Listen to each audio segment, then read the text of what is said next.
Hello everyone, it's Breakmaster here, and today I have a very nice LEGO Atlantis set to review. This is the 7984 Deep Sea Raider from 2011.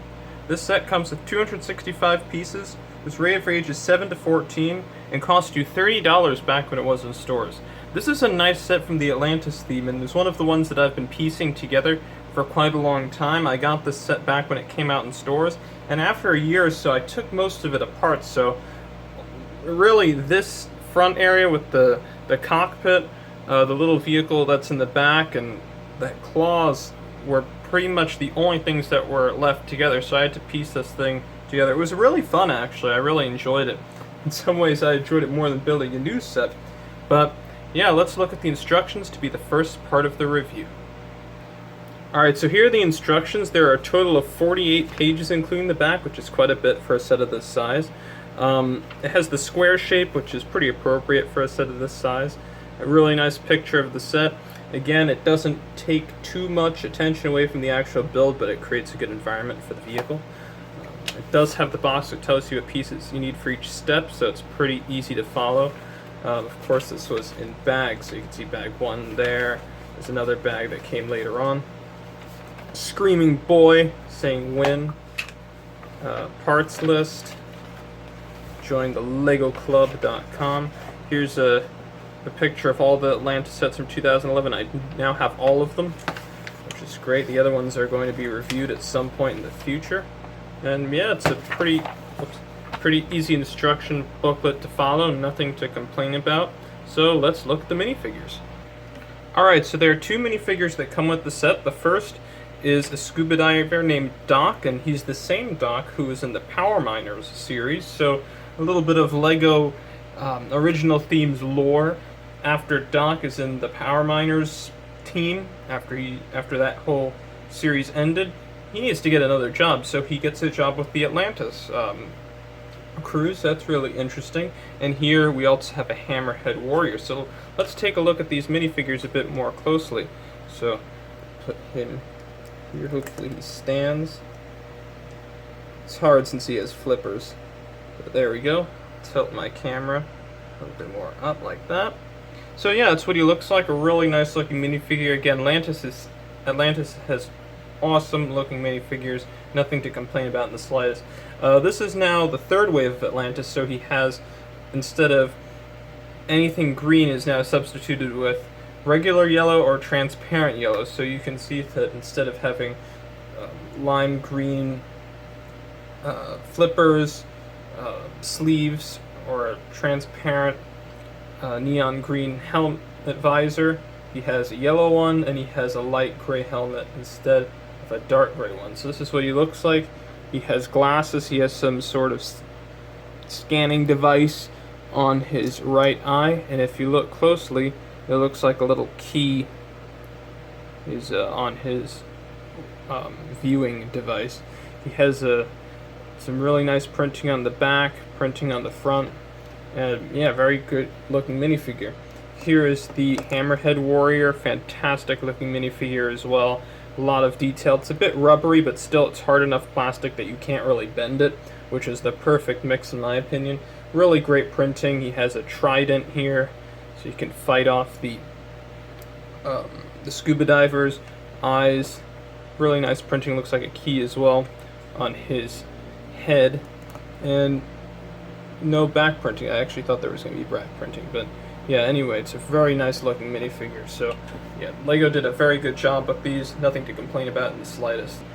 Alright, so here is an Atlantis column. Specifically, it's an Ionic column. Of course, this is Atlantis. It has Hellenistic architecture. Fantastic looking LEGO replica. You can see right here there's a treasure chest with some armor. And this is actually the same armor that's used by the Portal Guardian in the Portal of Atlantis set. A little callback to that. And there's also some gems in here. You can see there is a diamond, a sapphire, and a ruby. Very nice. And some nice golden treasure chest. And that's just sitting here. The column itself looks really nice. Has some foliage on, some seaweed is grown over. And a nice little maroon colored crab, which looks nice. always a little careful with these maroon pieces because sometimes they snap. But this is what it looks like, really nice. It can actually hold minifigure accessories like the trident or any sort of gun if you wish. So he sits up there. It's a very nice looking little build. It's on a 4x6 light tan plate, but yeah, it looks very nice. Let's look at the main vehicle. Alright, so here's the Deep Sea Raider itself. It's a very nice looking vehicle. LEGO did a fantastic job at this. Has detail all over, stickers, really great piece choice. Yeah, I can't say enough about it. So we'll start from the front and move over to the back. So let's look at the cockpit first. So it has this really nice piece here that's almost like a locking mechanism, so you can't open it, the canopy up without moving this. So you push it forward as a sticker. It has a trident on it. Looks really nice. It uses some sausage pieces, some droid arm pieces. Really, really nice. And here's this really nice windscreen piece, and you lift it up.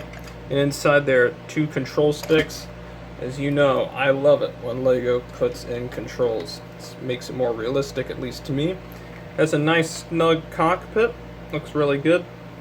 Put it down. Minifigures inside.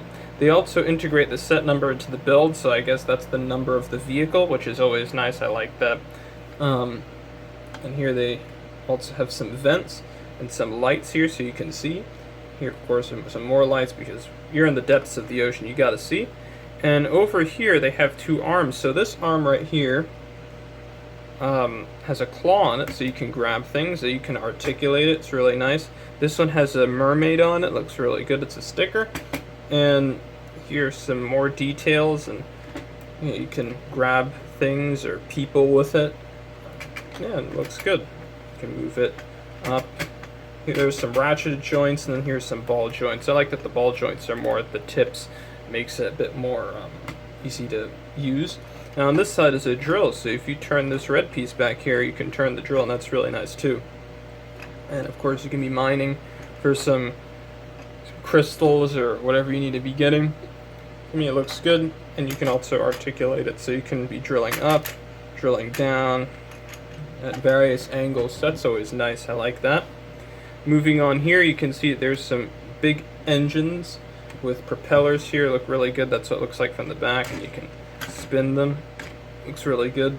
And these pieces here keep the engines in place. Looks really good. These are some silver handlebar pieces, which are really nice, not gray ones. Those were one of the last pieces I had to find when I was piecing this set together. Some stickers up here. Looks really good. And here's some flick fire missiles, actually, so you can fire them at some people that you don't like, or at the what's it called again, the hammerhead warrior. So fire away like that. It's a flick fire missile. It's not always the best, but I think they look better than the spring-loaded shooters that they make today. Or maybe it's just my nostalgia for them, but even though if I take those nostalgia glasses off, I think that you could still say that they're really good. Put them on. There we go. So here at the back, you can also see that there's some hinges, and there's actually a little vehicle inside. So you open this up, and there's a mini Deep Sea Raider here. Looks very similar. All the proportions are pretty much the same. Has the claw on the right and the drill on the left, and 2 propellers, as well as an antenna here. So this can be remote controlled. Really nice. And they also give you this little crate here to put Doc's flippers inside. So you can put that here as well. I always like when they have some storage for your minifigures accessories. But again, this is a very nice little vehicle.